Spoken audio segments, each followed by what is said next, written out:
Hi, I'm Ken Coleman, and welcome to the second webisode of Excuse Me While I Gush. Happy Donald Duck Day! According to Disney Channel, according to my DVR, and according to Wikipedia, this is the 82nd anniversary, the 82nd birthday of Donald Duck, and I think it's well worth noting. On June 9th, 1934, in the short, The Wise Little Hen, the public met Donald Duck, a fiery-tempered American peking played by Clarence Nash. Nobody could understand what he was saying, but we all love Nash's performance. Not all of us can imitate it, I'm sorry. Myself included. But no offense to Clarence Nash, I think that the person that I most thank, and many others probably do, for Donald Duck, Duckburg, and Darkwing Duck becoming famous and well known, is Carl Barks.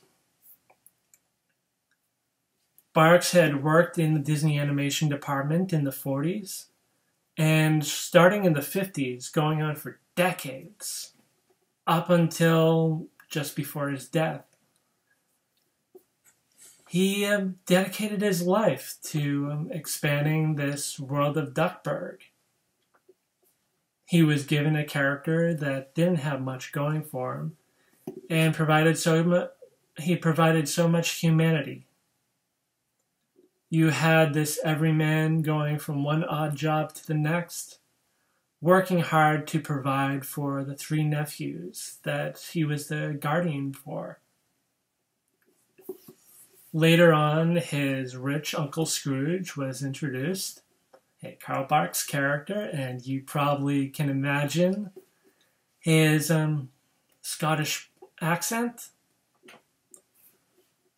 Many of us can. It's so iconic. And we have Barks to thank, not so much for the voice, but for that character. The publisher Fantagraphic has been taking all of these books, all of these comic strips, and packaging them in these volumes of the Carl Barks library. These yellow books, these the ones with the blue binding are for Don Rosa, his successor. Fantagraphic has been releasing the Donald Duck volumes and the Scrooge volumes. And some of these stories are just so wonderful that you can see where the creators of the DuckTales cartoon were getting their inspiration. Scrooge would hire his nephews to go on adventures worldwide, whether it be the Andes, the middle of the Pacific, all over, in search of treasure. In the case of one story, in search of a Viking helmet that would keep Duckburg from becoming the property of a very evil tycoon.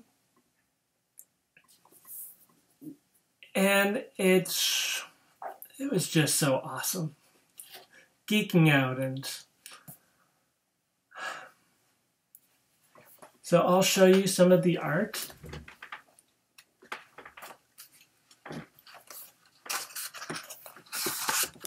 This is from when Donald was sent out to find the Viking helmet that brought him out to St. John's up in Canada. There were other stories that would involve fishing, and there were short stories, there were long stories, there were little one-page gag strips. And I find them also enjoyable. They've got a lot of heart. And when the Comics Code Authority was muzzling most of the superhero books, preventing the violence and too much extreme content, Disney found a way to thrive. Got great stories, and in some countries around the world, they're still very well received. Alright, so I'd strongly suggest this book. The whole series, and Fantagraphic is continuing to release volumes. Personally, I have some of the old Donald Duck cartoons. In the prior decades, Walt Disney was releasing these special treasure collections on DVD. It was about 2 or 3 discs per set. And you can probably find them secondhand on Amazon.